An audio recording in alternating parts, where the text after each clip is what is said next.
Hello everyone, my name is FreebieWits and this is my unscripted review of IT startup Tech Fodder. Now here's a disclaimer, I actually got sent a Steam key from the developer for free.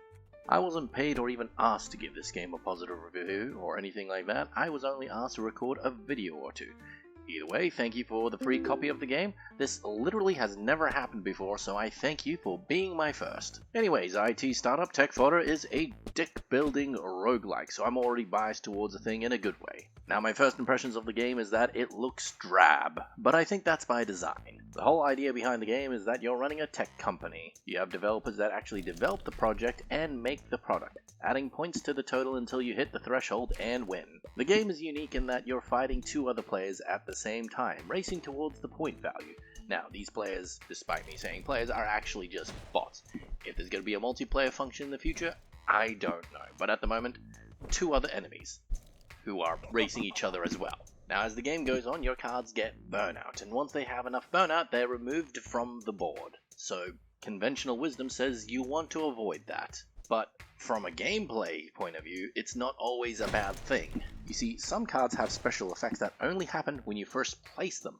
So, if you have a card that burns out and is removed from play, you suddenly have a free spot to play those cards. Other cards give bonuses based on how much burnout a card has, or bonuses whenever someone burns out and leaves the board that way. There's a potato card that actually gets more powerful if you remove burnout from them in the first place, but to get that to happen, you have to have them with burnout first. Now, there are some situations where you want the board a bit more clear, but everyone's feeling a bit too happy, in which case you can just fire someone outright. To me, the game is a clear pessimistic take on the tech development industry. Now, is it considered accurate? Well, kind of. It's obviously got some filter of self-depreciating humor on it.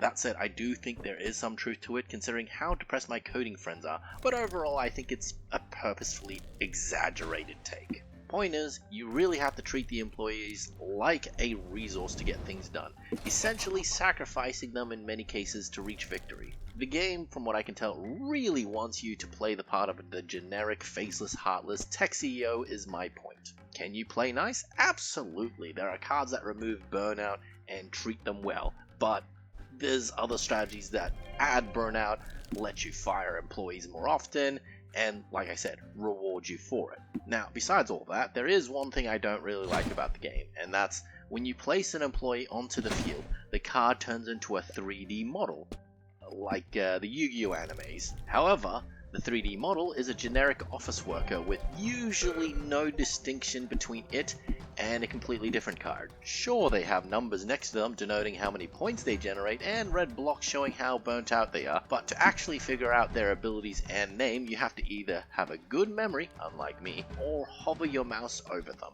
Personally, I'd prefer to have the models done away with completely and have them replaced by the card, floating over the zone they inhabit. That said, I think it really fits the theme in that your employees are reduced to generic faces and numbers, their names and personality essentially stripped from them, replaced only by cheers when something good happens, or the carrying animation when you're about to fire someone. Also, as a final note, you know how a lot of deck building roguelikes have card upgrades?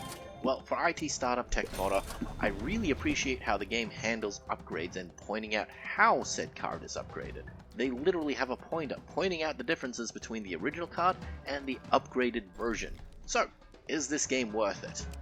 Well, I don't know, because as of writing this script, I have not been given a price point for this thing. That said, the game does have a demo that you can download and play on Steam for free, and when the game is released on November 20th, I do hope you'll check that out if nothing else. And, well, I had fun, so as far as games go, it's done its job. Anyways, thanks for tuning in, I hope you all have had a wonderful day and night, and bye-bye.